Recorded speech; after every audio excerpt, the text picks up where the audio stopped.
Tampa Bay Rowdies, who have made a huge upset. Your 2021 Eastern Conference champion. A chance play to go! Oh, that is a delicious goal for Tampa Bay. And now, you're tuned into Tampa Bay's RBLR Sports.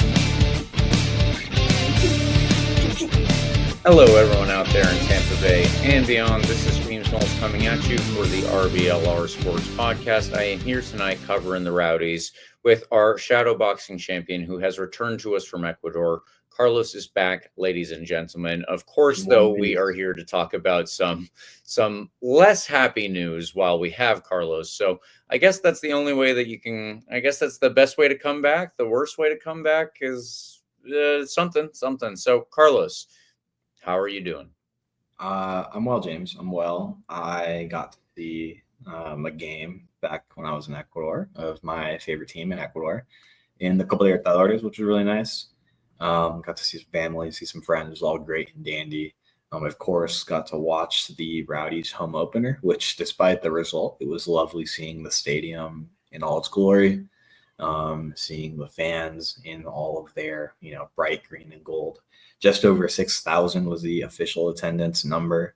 So, I mean, I don't think it was the 7,000 we were necessarily hoping for the home opener, but it's fine. I think 6,000, if we keep that number up for the rest of the year, is a solid average on the year. But always love to see a full stadium for the future. So, James, I'm well. Wish the result was a bit different. I never like to see this Loudon squad get the better of us, but like I've said in the past, this Loudon team looks pretty legit. Maybe this time I'm actually right. We'll see, though. We won't talk about that game yet. We'll get into it just a little bit. There's a big week ahead, James. Rowdies stuff going on. There's an Open Cup matchup against an in-state rival, a new in-state matchup, by the way. And then a not-so-new matchup this weekend against a foe we've come to know very, very, very well, who's very much flying in the Eastern Conference as well. It does not get much easier for your Tampa Bay Rowdies, James. But before we do any of that, about talking about this past week or before we talk about this upcoming week, tell me what's going on in your life, James. I love the USA 4-star crest we got going on your end. Yes, it is the U.S. women's national team crest for anyone who couldn't put that one together. But I guess maybe we could hope to live to a day when there are 4 stars over both crests. I don't know when the hell that'll be, but we'll keep our eyes open. We'll keep our eyes open. One day. Yeah, I'm doing well. I got to go to the game, and as much as it was not the result that anybody wanted, just like you said, it was very nice to see everybody back. The tifos were lovely. Both the Remembrance tifos and the tifo for Al Lang Stadium itself, whoever worked on that, both of them, fantastic. The remembrance from the team overall to Matt Cox and Brian McLaughlin were both very nice. So I would like to just say, anybody who was involved in both of those as well, thank you so much for doing really, really nice work for fans who were a huge part of Tampa Bay and the Rowdies community overall. Great work. Need to throw that out there and make everybody aware. If you haven't seen any of the tifos that were available, go on social media, check them out. Everything should be on RBLR Rowdies, at least, if not other places. So let's move on to the game itself. There was a lot to talk about this past week, Carlos. I don't know how much you missed while you were down in Ecuador, but there was more to it than just the game even. We have got to get into the news from Friday. We have got to get into the game itself. Somehow we've got to do 2 previews. And I just want to throw out there before we get started that we have our ticket competition going on right now. If you bring a new fan, someone who has never been to a Rowdies game before, to a Rowdies game, if you take a picture with them, take a selfie, you tag RBLR Sports, RBLR Rowdies, one or the other, just let us know that you brought them there, and you will be entered into a competition to win free tickets to the Rowdies, the Rowdies home game, I think on the 16th of August, which is the original era game. That will take us back to the original era when the Rowdies were formed in 1975. It's obviously going to have a lot of memorabilia and going to have a lot of memory involved in it. So if you would like to take part in that for free, please take part in our ticket competition by bringing a fan, taking a selfie, and letting us know that you did so. Like and By the way- subscribe to us on YouTube, any major podcast platform, and follow us on all your social medias where you can tag us too. Carlos has one more thing to say. Word on the street, and I don't know if I'm giving away any extra information here. Eureka might get mad at me, James, but word on the street is we have some RBLR merch up for grabs as well. If you don't get those tickets, maybe you get a consolation prize. It's worth throwing your selfie in there. Bring a new fan to the home games coming up. Tag us, like James said, at RBLR Sports or at RBLR Rowdies, either one. You have a chance to get some free merch too. So just throwing that out there. All right, now that we have done all of our build-up, let's get into the week that was. The week that was started normally enough. It was a Monday. Probably the Rowdies players went to training and just went there. I think probably Tuesday, Wednesday. Somewhere over the course of that week, it was revealed to them, not the public, that Robbie Nielsen was no longer going to be the manager of the club. So that is very interesting. It ultimately did become public on Friday. And I guess as much as this phrase gets overused, it was definitely one of those, yeah, that happened type of moments. And I think that everybody, at least in the fan community, of which I include myself, because Carlos, as everybody knows, even though our contracts stipulate multi-million-dollar salaries, we only do this on volunteer work. Yeah. Don't know how he wrangled that, but he has. And Yeah. I got to talk to a lawyer. I really don't know how I've been involved with this now for multiple years without getting any sort of monetary compensation, but we'll get there. James, take it back. yeah, but with all of that said, the fan community, I think, was pretty taken aback, and especially because it was the day before the home opener. So there was obviously so much buildup to this home opener. It was the first game at home since September. All of the players and coaches that we spoke to after the game, by the way, noted the exact day. I think it was September 19th, if I'm not mistaken. And Forrest Lasso was one of the players that we spoke to after the game. It was his first game in any capacity since May. So keep that in mind too. He obviously tore his ACL back then, and he's been out recovering until just about now. And so there was a lot of pomp and circumstance to this game. And you would think ahead of time, just to keep continuity, that they would keep Robbie Nielsen on, even if they didn't think that he was necessarily the guy. But I guess with the games coming up that Carlos, you and I have to preview before we end this podcast, they decided that ahead of time was the best option. And I understand that makes sense in terms of, if you don't think he's the guy, you might as well get rid of him as soon as possible so that you can start your search for somebody to take over if that's the goal. I think that I texted this, and Carlos, you covered it with Eureka on Friday while I was happily doing my taxes, not so happily. And yes, so I texted that I was hoping this was a sign that they thought that they could go and get somebody in particular that they'd had their eye on, and maybe this person had recently become available, whatever. I think that was wishful thinking. Right now, Steve Coleman took over as a prior assistant manager, and Jan Ekra, I guess, is likely filling his spot as a former assistant manager now coming in. He was announced actually the Friday before Robbie Nielsen was let go, everything turns out. And that was the news that we had walking into Al Lang Stadium on Saturday, which, again, like I said, very good atmosphere. Everything was very nice. The amenities are really good. They changed where the team shop is, and they have real kitchens there so they can offer new things. Mozzarella sticks for anybody who's interested in that. Ooh. I don't mind mozzarella sticks. Right. Yeah, among many things, Al Lang has a lot of new stuff going on, and a new coach too. So that was the jarring way that we stepped out onto the field against Loudoun United. Carlos, I will do the lineup here, and I'll do the standings update, but then I'll turn it over to you to fill in what you need to, because I'm sure you have thoughts and feelings as well. The lineup for the Loudoun game: Nico Campisi in net, Lawrence White, Forrest Lasso, Robert Castellanos, and Aaron Guillen across the back. It was 4 at the back. Pacific Nyongabire, Kemi McPherson, Thomas Van Kaziel, and Ollie Bassett as the 4 in midfield. Ubens Pacius and Manuel Arteaga were up top. 3 penalties in 3 games now for the Rowdies. The third one coming again, I think this one was Aaron Guillen, so that's also on the left side if we're keeping track of it. Also a relatively weak call, if we're going to put it that way. and Abdelatif Abukora put it away. Anybody who knows how well he's doing this year is unsurprised by that. They were up 2-0 before we were able to score very late into stoppage time, really not giving ourselves a chance to come back. Standings update, Loudoun United still lead the entire league now with 15 points, alone up top. We are actually 11th overall in the Eastern Conference. As far as I'm aware, we sit behind Miami FC. I believe that is due to some deal that is not goal differential because we're better than them on goal differential, but I don't know exactly what the next tiebreaker is, so I apologize for that.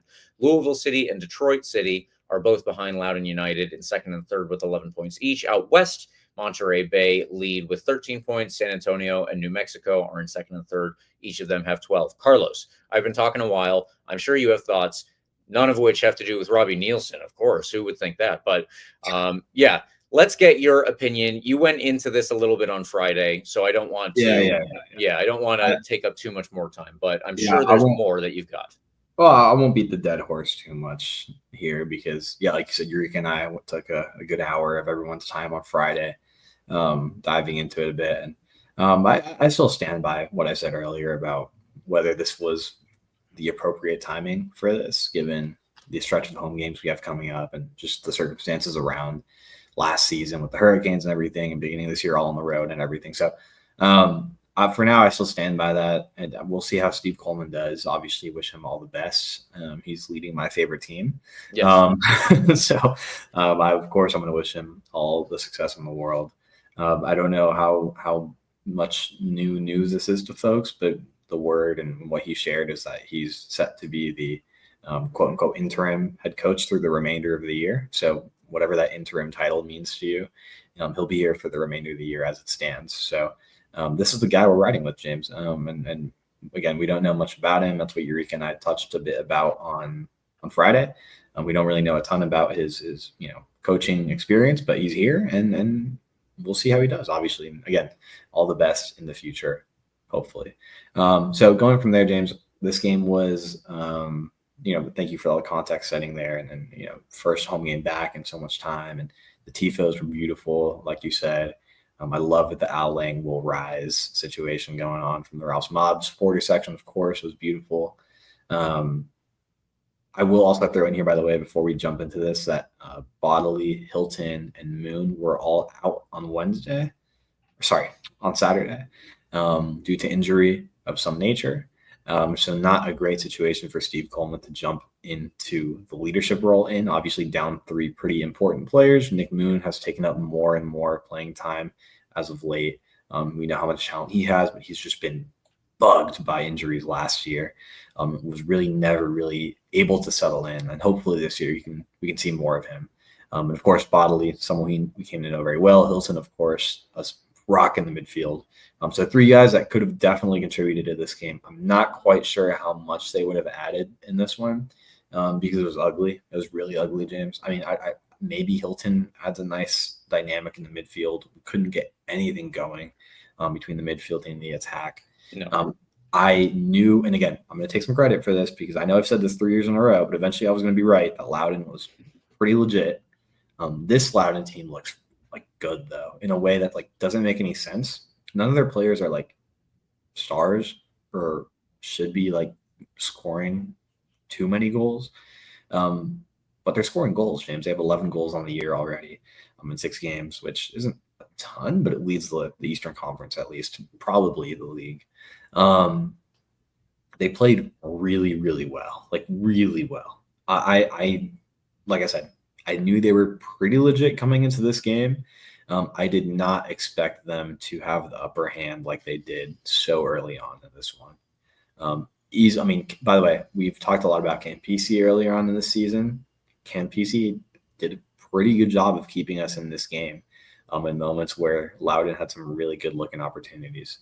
The one opportunity that Campisi was not necessarily involved in directly was one that absolutely should have been a goal for Loudoun, and I'm blanking on the player who was wide open in the 8-yard box to put that away, but he just skied it. We got incredibly lucky there early on in the first half. Loudoun could have easily been up 1 or 2-0 before we hit even the 30th minute mark. We started to settle into it bit later on in the first half, but I wouldn't say we were doing anything particularly threatening with the ball. We just had the ball, which was, a welcome change from the early part of this one. It was ugly. There's not really many other words for it. The second half was not a ton better. Loudon still kept up the pressure. They had a lot of the ball. Let me check the numbers because I don't want to get it wrong. FOTMob officially says Loudon had 49% of the ball, which I would imagine the second half, as they kind of held on to that 2-0 lead, were much more comfortable to lay off of it a bit. But that first half, James, let's see the numbers. There's a way to check this, right? First half possession. In a way I can't figure out at the moment. It's just like they controlled the game. They played the game they wanted to play. I never would expected this type of team to come out to Al Lang and like establish their game the way they did. Usually Loudon's a team that will kind of absorb the pressure.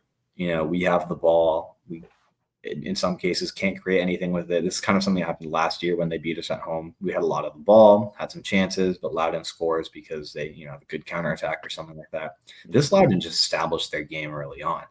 I mean, they weren't even playing. I truly think it's a mix of them feeling very confident in themselves right now, obviously, because they're in first place. Also, sensing blood in the water with this Tampa Bay Rowdies squad, given, the early shaky start, new coach. I think there was no reason for them to play the game that they had, but the game that they have played at Al Lang the past several seasons, which is sit back and absorb pressure. They were the better team coming into this game, and they were the better team in the game because they established themselves early on. They didn't feel a need to be scared or play cautious. They played their game, and because of that, we didn't have anything going for us. We had, 5 shots on target the entire game. Woops had a lovely finish at the end of the game.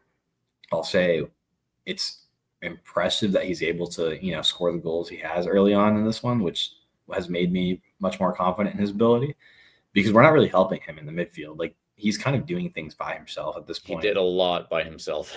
Yeah, and he's still scoring the goals, So I'm looking forward to a point in this season where the chemistry is there between the midfield. We kind of know what McPherson's role is. We kind of know what the other guys are doing. And the guys kind of gel together, especially in that central part of the field. Once that happens, I think the goal scoring numbers for Wolves can be pretty high this year. Again, this is looking at the stats, 0 big chances for us on 5 shots on target. Loudon had, quote unquote, 4 big chances. And it felt like it too. Like, they had great looking opportunities that could have ended up in the goal. Again, PC made a few big saves. They had a penalty, which was highly questionable. And on another day, James, I'd be worked up about that call. Like, I'd be much more worked out about that call than I am right now.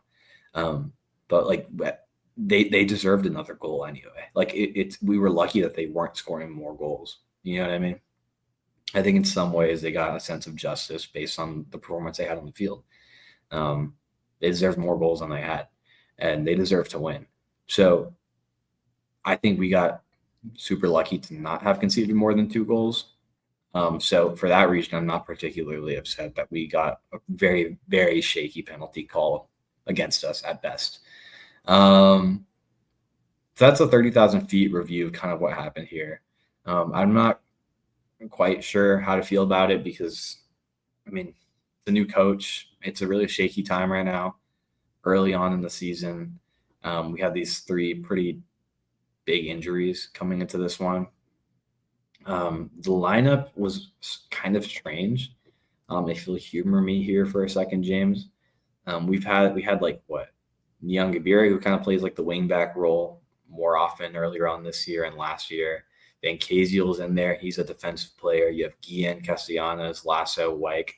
I'm counting like 6 guys that play more like defensively than offensively, even though Niang Gabiri is kind of like a cop, there's an asterisk there because he can play in a more attacking role. He got the assist officially. But he's played in like the wing back role mostly this year and last year. So again, 6-ish, 5-6-ish guys here that are playing like more of a defensive role. Plus you have your central midfielders, one of which is probably in more of a defensive role as well. Like Van Kaziel, I'm not quite sure what was going on here. Van Kaziel has a pretty high like mob rating. I didn't really notice him in this game. I was more surprised that he was even like starting on the field, because I think of him as a backline guy, and evidently he was not on the back line, but I wasn't quite sure where he was on the field in this one. Maybe James, you can share your insight here, because I was kind of missing it. But it was a weird lineup too, is what I'm saying. So I'm not quite sure what to make of it. I hope it's, I don't know. Like, we're systematically, didn't seem like we changed it up too much, but just the personnel was a little strange. Maybe it's because of the 3 injuries I just mentioned as well. I'm still not fully sold on McPherson. He had an good early showing at the beginning of the year and has kind of not really found his footing for me yet. I don't really know what he's like doing, if that makes sense. I'm not really sure what his role is in the central midfield right now. And it's just, so maybe it sounds more negative than I usually am, but it's more of just, I have a lot of questions and I'm not really sure where to start with them. By the way, if you're listening to this live on X, Twitter, or YouTube, please give us your thoughts as well, because I'm curious what kind of the sentiment is right now. If we're feeling still kind of optimistic after the coaching change in the Rowdies fan base, or if we're feeling like I am, with more questions than answers. James, take it away before I keep ranting. How did you see this play out? You know more tactics than I do. Where was Van Casey on the field? I'm not quite sure like what his role was here either. Yeah, he was sitting in front of the back four, and Cammy McPherson was in the position where he was allowed to get forward a lot more, although it wasn't the same way as we saw him against Miami. It was against Miami when he was allowed to get pretty much anywhere he wanted. That was not the case this past game. But yeah, I remember similar confusion when I saw the list of players in the starting 11. I thought, exactly how many defenders are we going to have here? Are we going to have two sets of 3 at the back? Is it going to be 3-on-3 and then everybody else is just allowed to get forward? But of course it didn't quite work out that way. Yeah, the 4-4-2 was interesting. Depending on which side it was on, the winger would move a little bit more inside to offer some help to the attacker, which in that case would be Arteaga or Rubens Pacius. And then the fullback would be allowed to get up, and then they would slide to another kind of 3 at the back. So if Wyke is getting up, Pacific Nyangabire moves slightly more inside, closer to the 18-yard box. And it would be 3 at the back with Castellanos, Lasso, and Guillen, and then switch it for the opposite side, Bassett coming inside a little bit from the left. Now, I didn't see a ton of good play from this connection-wise, is the way that I'll phrase that. Carlos, I think that you said that there was no buildup in between the midfield and the attack, or the defense and the midfield. I forget exactly. It was a lot of long balls that weren't going anywhere. It was ugly. Exactly. Yeah, that's something that I noticed for sure. There were a lot of long balls because I don't think that I guess the coaching staff realized that we don't have a ton of ball playing midfielders in this system. Pacific Nyangabire likes to put his head down and dribble.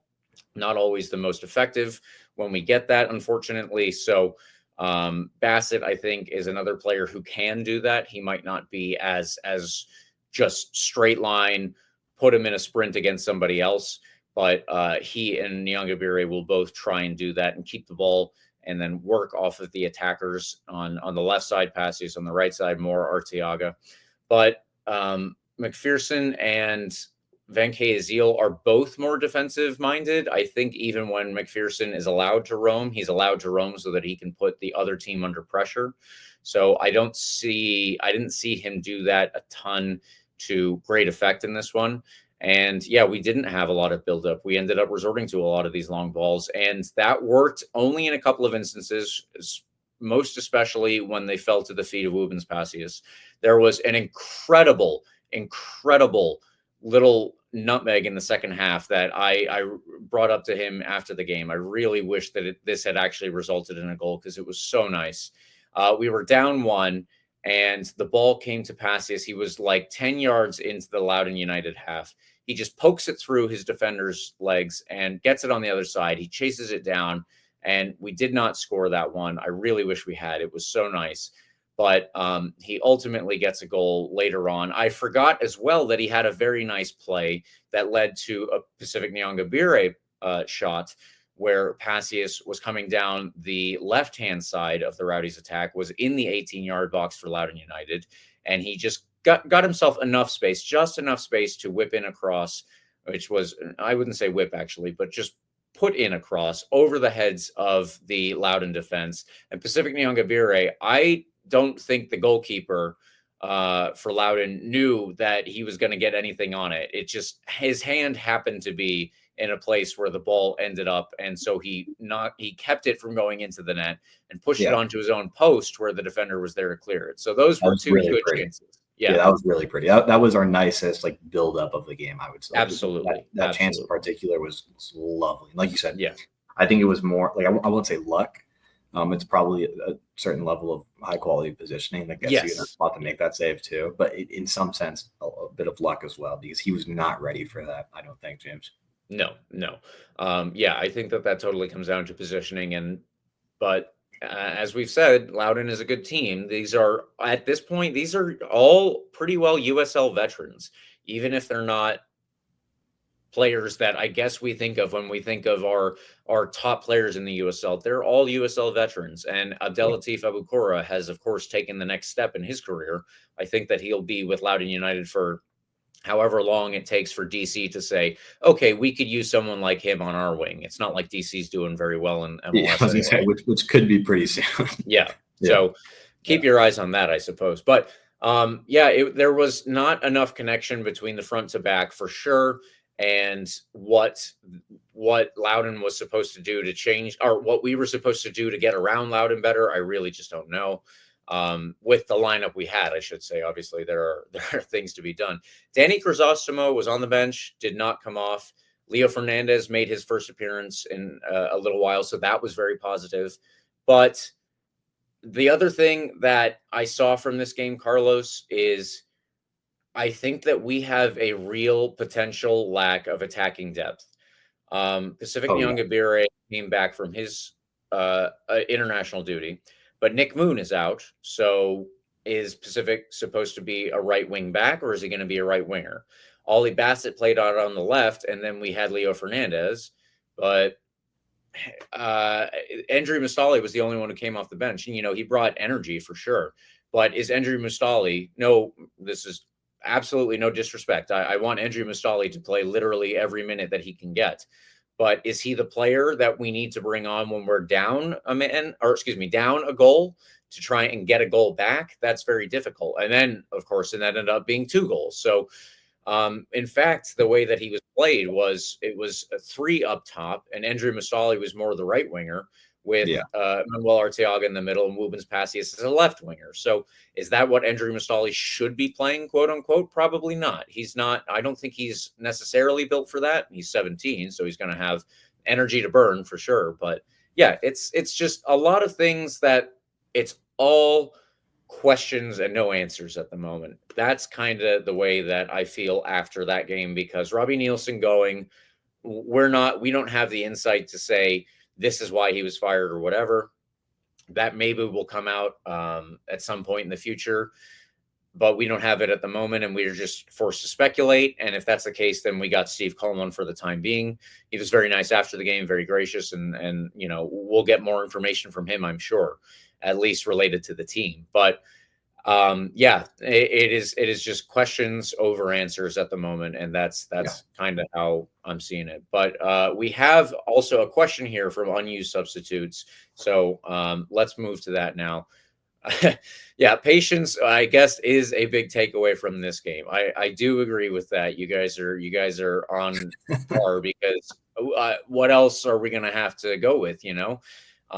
We do need some patience here, because I don't think that there are all of the pieces that we need, at least not with the injury situation that we had. I don't think that there are all the pieces that we need to be able to fully connect the team from front to back. So patience is the name of the game in terms of being able to put them in a formation that makes this roster work. That's how I feel. So, and this is not to get ahead of myself. And by the way, I think they're recording later today as well. So expect their stuff to come out tomorrow. We'll have some more perspectives there. Definitely give them a listen as well. Not to get ahead of myself, James, because we'll talk about the Naples game and the Louisville game later on. But like, patience is like to a certain extent as well, because I'm really scared of this game on Wednesday. Like, Yes. I don't think we can afford to be in the position we're in and then lose to a third division side either. And by the way, we'll get to it in just a minute, but they look really good. They look really good too. So I'm a little concerned because there's a lot of questions and not a lot of answers. And I'll save some more of my thoughts for that in just a second, but just to tee that up now that we're talking about patience. But generally, I think it's a good mantra for this year. Tempered expectations. But man, like, this roster is so good, James. Like, I'm hesitant to say like it's not gonna get figured out at some point this year. I'm just not quite sure when that will be, and I hope it's soon. But like you said, a lot of questions around, not just the club right now as a whole, but particularly like individuals, where they're playing on the field. What's Van Casio's role going to be? Where is everyone going? Yeah, like physically where on the field. Is Cammy the guy there right now? Like, I'm not sold. Like, there's nothing going for him. Bassett looked okay, to be clear. He had a really good look in this one that was a few inches away from being snuck into the near post. I'm pretty confused just generally. But I guess, like I said, I mean, Steve Coleman had a day, maybe 2 days tops to kind of figure out what he's going to do with these guys. So I'm not, whatever, I have nothing else really. That's my confusion is the conclusion for this game. Not a penalty, but it doesn't matter because we would have lost anyway. One of those allowed in shots should have gone in. What else? Oh, here's my other thing. One more thing I wanted to mention about your attacking depth question. Should we have loaned out Christian Ortiz? I think I had that exact same thought when the news came out. So like, I was thinking, at the time with Andrew Musali, he seems like he's got some great quality. Like, I figured it would be fine, but I also figured we'd be in a better position than we're in. Yes. I figured, and again, like, I'm going to bleed into the Naples thoughts here, but I figured like we would be in a better position in the league right now, and Endry would come in and start against like a Naples, get him some minutes and maybe, see what he's really capable of shining in. But in the situation we're in right now, Yep. I'm scared to start, rotation guys against Naples. You know what I mean? So anyway, save it for that game that we'll talk about in just a minute. But that's an open question to the Rowdies community that we can ponder a bit as the season progresses. Is Christian Ortiz, he's got at least one goal, and we should keep up more in the Open Cup. Yeah, he's got at least one goal over there in Columbus Crew 2 right now. Maybe it would have been a nice piece to have just have another body there right now in the attack. But I digress. James, anything else in this game? Let's do our man of the match, because it is, in fact, this week, the RBLR man of the match. It is Wubens Passius. Are you really that surprised? Based off of everything we've said, I don't think you should be.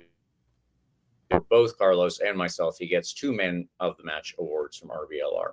Yeah. All right. Well, with that out of the way, I want to one more time highlight our ticket competition. Bring a friend, snap a selfie, tag us in it, and you can get free tickets to the game on August 16th that we have to give away. It is our drawing to give away. So please take part in that. And again, there might be some other stuff that come along with those tickets. Maybe RBLR, maybe something else. Who can say? Dude. And so it's so free. It's so free. It's so free. Like, go to the game. You bring a friend anyway, probably. Take a selfie with them. Maybe try to bring a friend who's never been to a game. Take a selfie. Tag at RBLR Sports or at RBLR Rowdies. And you get free stuff, including, James, a grand prize, free tickets to that big game in August. I think, is that Phoenix? Am I remembering right? I will double check since I have it right here. August 16th, Saturday at home versus Phoenix, original era night. Yeah. That'll be really cool. We talked to Ryan about that before the season. Remember, if you recall, just a couple of weeks ago. Sorry, not before the season, before the home opener. We talked about all the special nights coming up with the 50th year anniversary celebrations. And he's been hyping up this one in particular. It'll be really, really cool to bring back some guys from the original era, from the 70s, 80s, 90s. A lot of folks who still live around the Tampa Bay area, and celebrate them, their achievements and their legacy in this 50th season. Take a picture, take a selfie with your friend who's ever been in a game, and tag us at RBLR Sports or at RBLR Rowdies for a chance to get free stuff, including free tickets to that game. Okay, James, let's move on. I think it's time. Let's preview this matchup on Wednesday against Naples in the Open Cup, an FC Naples team who's in their first year of existence, James, and they've got quite a good little culture going on already. And not little to be like diminutive or anything, little because it's a smaller city, small stadium, and they've built up something pretty cool in a much smaller community than most soccer communities. It's fascinating. They have upwards of 4,000 season ticket holders already, if I'm not mistaken. 5,000 person stadium. They have a great supporters culture going on over there. A lot of Hispanic influence with the Barra Brava style with the banners and drums, and I absolutely love it. Something I wish we could tap into more in the Tampa Bay community, like with all the Hispanic presence we have in our area. I think it's really, really cool what Naples have been able to do in just a few weeks of playing games. Pretty cool. I'm sure they'll be present there on Wednesday, and I'm sure we'll have some of our folks down there as well. Get down there if you can. It'll be Wednesday night at 7 p.m. in Naples. We're playing our first matchup in the glorious U.S. Open Cup, James. First matchup of the Open Cup in 2025 for us. Naples have won 6 of their 8 games so far. They're in great form. They played a fantastic Open Cup match, which, James, you were at, if I'm not mistaken, against Sarasota Paradise, a local-ish squad, with another little great thing going down there. They're top of the table in League One. This is not a team to mess around with. If we were implementing promotion and relegation this season, they'd be very much in the conversation to be promoted for next year. Yep. They line up with Lalo Delgado in net, Max Glasser, Jake Dengler, Breck Evans, and Julian Cisneros in defense. They have Chris Heckenberg at 6, behind Ian Serro, Kevin O'Connor, Jaden Onen, and Andres Ferrin. Number 9, Carson Henderlong is up there as well, who has 5 goals, 1 in the cup already. Ferrin has 1 goal and 1 assist this season. They have lots of height at the back, James, what you've shared in our notes here, and with plenty of quality speed on the wings. This is a matchup that's important for a variety of reasons. Oh, and by the way, this is also this is a note, by the way, that Eureka threw in here as well that we totally skipped out on. It'll be, to my knowledge, and I think I'm getting this from I think Leo Fernandez, his wife. She posted something on Instagram that said the first ever Fernandez brother matchup.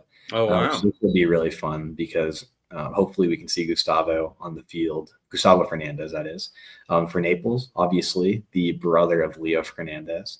That would be really fun for them, obviously, but fun for us too, I would say, to see the brother versus brother matchup down in Naples. Obviously, I hope Leo Fernandez's side ends up on the winning end here. But all the best to Gustavo Fernandez as well. He's had a really interesting career as well in the USL. I believe he was last at North Carolina FC, had some great runs over there, and is now at FC Naples. Quality player on the back line. I'm not sure if he's been starting recently, James. I don't believe so, but maybe we can get a matchup with him on the field as well. Okay. So like I said, this is a crucial game for a lot of reasons. If nothing else, for our sanity and for our confidence. This is not a typical lower division side. Nope. In fact, I think just kind of the nature of U.S. soccer has shifted as a whole to where the third division sides aren't to be taken so lightly anymore, just as a whole. But in particular, this FC Naples team looks really good. And we've gotten this from a bunch of folks who've seen their games. James, you were at their game against Sarasota Paradise. Maybe you could share some insight into what you saw on the field for them, and from their supporters off the field as well. But they look good. I've seen a few of their games on TV now. They look legit. They are coming into this one on fire and with a lot to play for. I mean, what better way to kind of cap off their incredible start to the year, first season in existence, then beating, the historic, the bigger club of the West Coast of Florida, the Tampa Bay Rowdies. I think they're going to come into this one with a lot of fire, playing at home in front of their fans. I would assume that they have a pretty great showing from their fans against the Rowdies this Wednesday. I think they're going to come out on fire, and I'm hoping we can establish our game early. But James, again, my question is, I'm not even really sure like what our game is at the moment, so I'm not sure what that would even look like. I'm not as confident as I feel like I should be for this one, because this is a really solid third division side. So James, give me your thoughts. What are you seeing in this matchup as we approach Wednesday on this Monday evening? Yeah, we already noted the height on the back line. So if you think that those long balls to Wubens Passius are going to work this one, I think that you're going to be upset about how the game goes. So with that being said, Chris Heckenberg is one of the most important players on the field. He sits in front of the back line, and he is the director of their midfield. From that position, he kind of is able to pick and choose where he wants to put the ball. He, Breck Evans, and Jake Dengler will all try to quarterback, quote unquote, at times, depending on what they see in front of them. Max Glasser and Julian Cisneros, these are two players that have been very good as the fullbacks, getting up the field, and you'll see them do it pretty frequently during this game. Andres Farin is I think the left winger their last couple of games, and he will try to get up higher and play on that back line. So that'll be Forrest Lasso, Robert Castellanos. We assume he'll be playing on their shoulder, trying to beat an offside trap every so often. And he will have Jaden Onen, their first player, kind of supporting him in that role as a deeper player, but somebody who can interact with the left fullback when they get higher up the field. Like I said, Chris Heckenberg is a very good player for his position. He's going to be extremely important for us to keep in mind, not just in the attacking sense, but also when we try to attack, it's going to be beating him. That is a big part of actually getting any good chances against Naples. Let's take a look off the field as well. Naples sold, like Carlos said, 4,000 season tickets. This is their first ever season. They play in a stadium of 5,000 people, roughly. I don't know the exact numbers here. Yeah. I think it's 4,000 season tickets. I think it's 5,000 people. Yeah, so, you're right. With that said, this is a well-supported team. I do another podcast with Carter Krishnaiyer that covers all of Florida. We will eventually be talking to the Naples owners, and all of my questions at this point are going to be about their marketing and how the hell they created this situation in Naples. I think, Carlos, you and I were both going into this year very skeptical of what Naples was going to be able to produce. Oh, yeah. I've been to Naples, and where they're playing also is east of I-75 going south. That's not like within Naples, it's not what we think of as Naples. Going out there, I guess there's some number of people who are willing to do it, and there's some number of people who live closer. So we were both very skeptical that this was going to be a well-supported project. We were both extremely wrong about that. And, good for Naples, but at the same time, this is going to be bad for us. They are going to be up for it. Their players are going to be up for it. They are all USL Championship or mostly USL League One veterans. They understand the importance of the US Open Cup. They understand the importance of getting eyes on you in the Open Cup. The way that you do that is you beat a team from above you. Why does everybody who follows US soccer know who El Farolito is? It's because they beat somebody every year who's better than them on paper. Quote, and they have a sick name. And they have a sick name. You're right. Name. That's true. Yeah. I shouldn't discount that, because FC Naples is not the best name. So we'll see how they work on the cup set side of things. Yeah. But this is going to be a very tough game. They are well organized. They know all of their positions, and they know exactly how they want to play. Unless there's some type of injury between now and Wednesday, literally Monday night, Wednesday night, then we are going to be facing a very good team that is very well drilled. It's a well-oiled machine, you might say. Absolutely. This is going to be it's extremely important for us, though, because this is a year. Every year is a year, but we want to get silverware. We still have the opportunity, because MLS is being the dickheads they are, and they are only putting several of their 2 teams, their reserve teams in. And then eventually some more MLS teams will join. But we're not there yet. So we have a good opportunity right now to stamp ourselves as a team to beat in the Open Cup and get farther along. Just because we're joining when we are, we'll already be closer to later rounds, the quarterfinals, the semifinals, whatever. Let's please go out and get a good result in this game, but it's going to be difficult. Yeah. Carlos, do you want to do predictions now, or do you want to do predictions after we do the second preview? No, we should definitely we'll give our predictions for this game, and then we'll jump All right. in. Well, but I will say that I am significantly more scared about this game than I am about the game against Louisville. Yes. And one and done. Yeah, and I think it's for obvious reasons as well, because against Louisville, I think at this point we're kind of playing with house money given how the season has gone, and given where we are with the coaching situation. Obviously, a win against Louisville would kind of maybe help turn things around. But this game against Naples, James, like you said, it's one and done. If anyone recalls that Sacramento Republic run all the way to the final in the Open Cup, Sacramento was like an 8th, 9th place. I think they were like an 8th place squad that season in the West. Like they weren't anywhere like super high. They weren't playing their best soccer, but they were playing their best soccer in the Open Cup. Honestly, if it comes to it and we want to be an 8th place team this season, I hope it at least comes with an Open Cup final run like Sacramento's. But more importantly, I think a loss to Naples, it wouldn't be like shambolic or like as embarrassing as it might have been for other teams because of where we are and because of how good Naples is. But it's still a 3rd division side, And on paper, even though we're where we are, we should still be going there and beating this team. I think we can. So my official prediction is going to be 2-1. And it's a little, I don't even know if it's bold. That's my official prediction. And again, I'm more scared about this game than I am against Louisville because, like you said, it's one and done.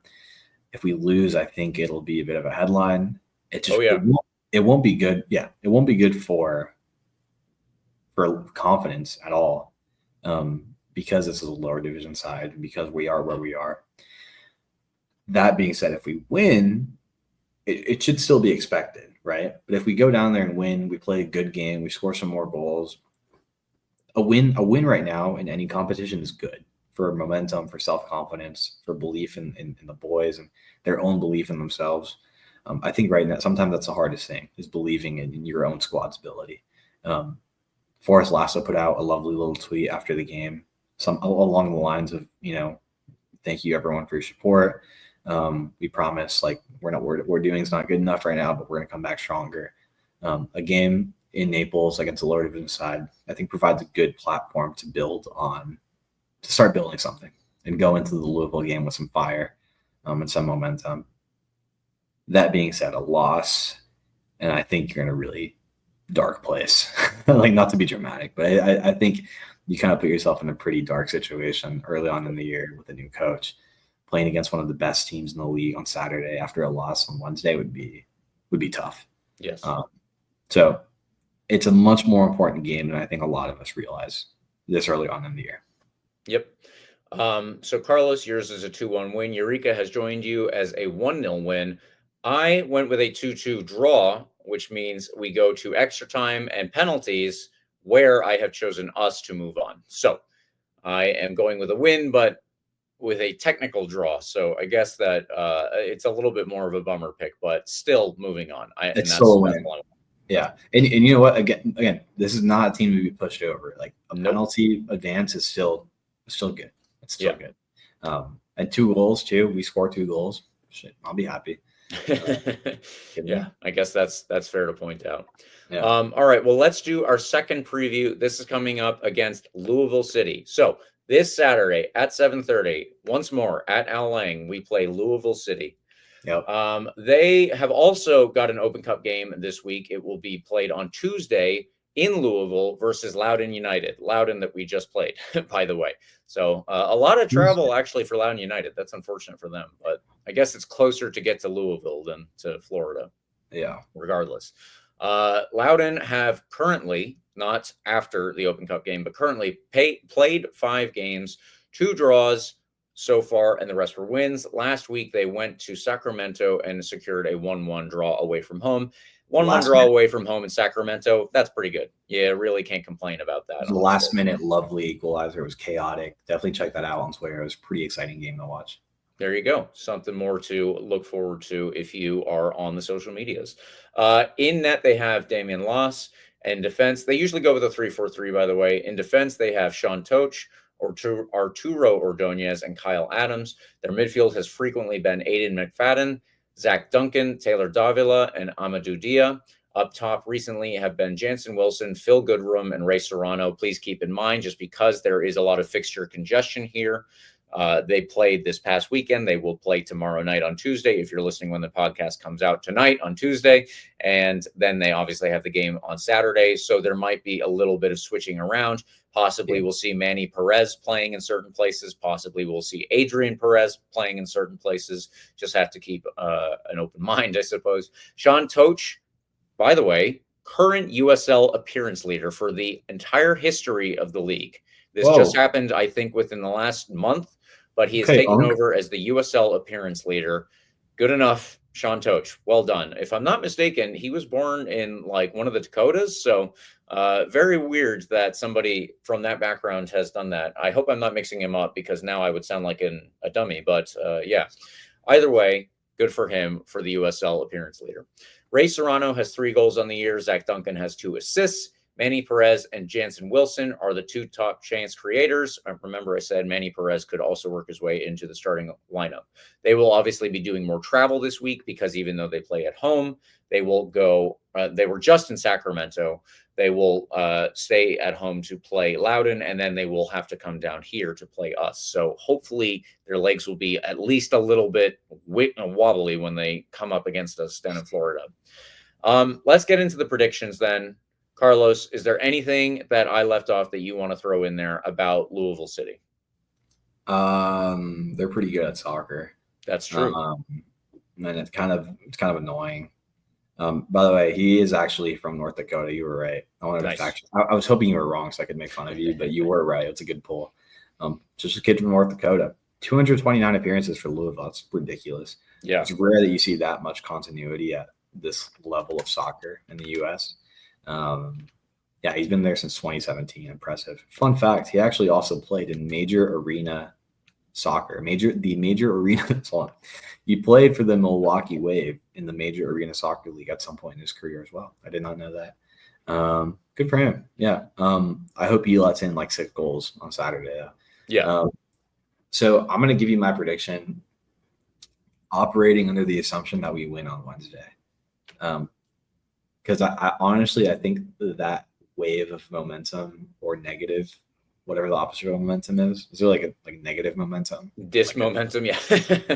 like backward momentum, I guess. I don't know. I think that actually will play into how we look on Saturday. But it's also going to be so fascinating to see how we rotate guys, because the lineup on Saturday was weird. And we're operating without 3 pretty key players in Hilton, Moon, and Bodley. We get to Wednesday, assuming they're still going to be out on Wednesday, or maybe they're not. Maybe they come back on for Saturday. Like, there's a lot of question marks around the lineup, and I think that's making me go back and forth on this prediction as well. I think if we go out there on Wednesday and win against Naples and score a couple goals, let's say my 2-1 prediction is right, we can go into Louisville and go down to St. Pete, beautiful Allang on the water, and get a 1-1 draw. What is it? I don't know. I want to say a win. I really do want to say a win. I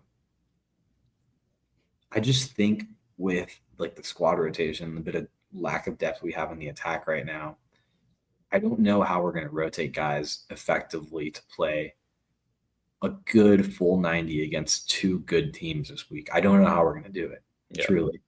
I think we can play a good game against both of these teams. I just don't know if we get 2 wins on the week.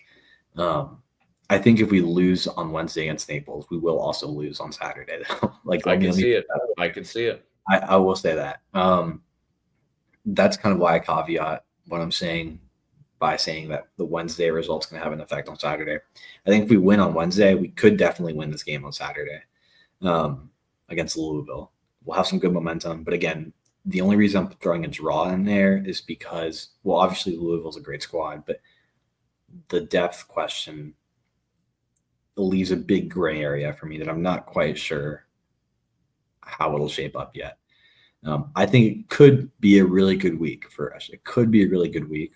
But if we don't go into that game on Wednesday with some serious, like fire under our butts, we have the potential to have a really ugly week too. So I'm hoping it's the other way around. I think it could be a turning point for us this season if we come into this week and play our butts off and have an incredible 2-game stretch. I could see us getting the win on Saturday. But for now, officially, I'm going to go with the 1-1 draw. And by the way, this is the first game of the season I'll be at. So I'm really, really excited to be at Lang. Check out all the new amenities. If you're around, say hi. I'll be around the stadium early because James, it's been so long since I've been at Lang. Mm-hmm. I'm going to take in the sights and sounds early. I'm going to take advantage of this Mick Ultra fan zone early on. I saw $3 beers before the game. Can't argue with that, can you? Yeah, so I would say I'd be at one of the bars around the stadium early on, but that's where I'm going to be. So come hang out and we'll chat and catch up and talk about how great the game on Wednesday was when we inevitably win 6-7-0. There we go. Yeah. James, that's a long-winded way of giving you my prediction. That's officially a draw, but I think and hoping and honestly, I do think it could be a win. What's your prediction? I went with a 2-2 draw yet again. This one will not go to penalties as a league game. We'll just finish a 2-2 draw. And Eureka has joined us as a 2-0 loss in this one. Possibly the smart choice, but we're not going with smart here. We're still part of RBLR Rowdies hype, even if we're not as hyped this week because our questions over answers kind of deal, but blah, blah, blah, blah, blah. We'll leave that behind. Doesn't matter. It doesn't matter. Screw you, James. We're going to win the Open Cup. We're going to win the Jägermeister Cup. There we go. And look, it's only 4 or 5 games in. I don't care. We can win now and win the rest of the games. Believe in Steve. That's what we're going to do for the rest of the year. All I want from Steve Coleman, I think this goes right back to what you said, Carlos. There's a lot riding on Wednesday. If we can get a good game out on Wednesday, we can get a good game on Saturday. He needs to make sure that this team is dialed the bleep in for these 2 games, starting on Wednesday. From minute 0 to minute 90 to minute 120, if it gets to be that way, they have to be dialed in. And that's what I want from Steve Coleman in this game. I want him to be that guy. Yeah, yell at them a little bit. We need a little intensity. We need some people angry out there. Honestly, I didn't see enough people pissed off on Saturday. You know what I mean? Yeah. That's what I loved about Artiaga last season is his antics and getting really upset the smallest things. So he's a competitor. I saw him getting more throwing his hands up. Exactly. Whatever. I don't want that. I want people being angry on Wednesday, going into Naples and knowing that you're the higher division team, knowing you get paid more than these bums. Go in there and make sure that you earn that money. You know what I mean? Exactly. Look, it's going to be a really big game for us on Wednesday. Like I said, I think it has the potential to be a really great week for us, and hopefully the start of something really, really special, and a great storyline about how Steve Coleman turned the Rowdies around in 1 week when they inevitably won the USL Championship in his first year, in addition to the Open Cup and the Jägermeister Cup, and the whole 9 yard. James, I think that's where we can leave it for the game previews. Come out with some intensity, with some fire, with some anger, and I think we could get some good results here. Even Nate Worth, by the way, when Nate Worth's come in recently, he looks pretty pissed off too. And he's a kid, you know what I mean? This kid looks like he's coming in, leading the field with intensity. The guy looks like, he's a kid. He's 18, right? Maybe we see more of him with the rotations and everything. He's a lot of quality there. I think we could see some more of him as well. So I'll stop rambling. It's time to go out there, get some wins, James. Anything to talk about in extra time? Any other things in the wider world of soccer, in the wider Tampa Bay sports area? There's all sorts of stuff going on, but I didn't have it here. The Sun did get a good win this past weekend, so listen to our Sun special, our Sun show, I should say. But yeah, Carlos, I think at this point, unless you got anything else, we are good to thank the listeners. Well, it's always a good time to thank the listeners, James. Thank you guys for listening. Everyone listening on Twitter, if that's your preferred spot to check out the lives, or if you're on YouTube, which I know it's harder to get folks over there, but you could check out James and I's lovely faces and higher quality. Throw in some questions, your comments. I love hearing everybody giving their thoughts on how things are going, whether that's Twitter or YouTube or wherever we are. You'll find our podcasts on Spotify, on Apple Podcasts, on Google Podcasts, iHeartRadio. Wherever you get your podcasts, we are there. And you can find James and I on social media at CarlosTPA10 for me on the X world. I don't know what I've been tweeting about. Rowdies, Ecuador elections were yesterday. I said something about that. That was chaotic. Liga had a stinker of a game today and lost me $15 on Hard Rock Sports Bet app. What else? By the way, that's a rule. Never gamble on your own teams. It's just a terrible idea. And I knew that. I broke my own rule today. And I lost again. I think I've done it like 3 or 4 times between the Rowdies and Liga, and it's always been a loss for all 4. Carlos, I got one bet that you can always place, and that is Pedro Santos, the Loudoun United flopper who won the penalty against us. If you can bet on him to dive, do it, because that will always happen. Yeah. I have hated that guy ever since I saw him when he signed for Columbus Crew originally. He is a strong word, James. Hate's a strong word. It's how I feel. He is a moaning, whining word that I won't use here. And he loves to go to ground, and he loves to bitch at the referee. So, Pedro Santos sucks. I hate him. And you get that here. I have kept that off of Twitter, but usually I suppose that is a good Twitter thought, right? There you go. Yeah, get uncensored James on the podcast every week, but get more censored James. James, where do they find you?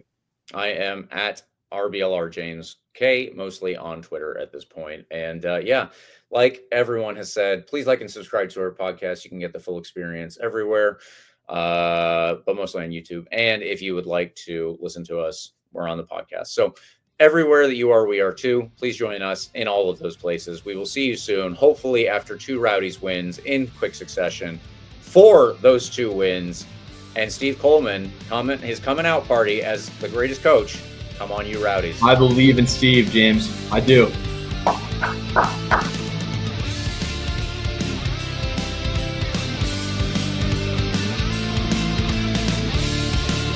Thank you for tuning into this presentation by RBLR Sports. On your way out of the stadium, please remember to like and subscribe.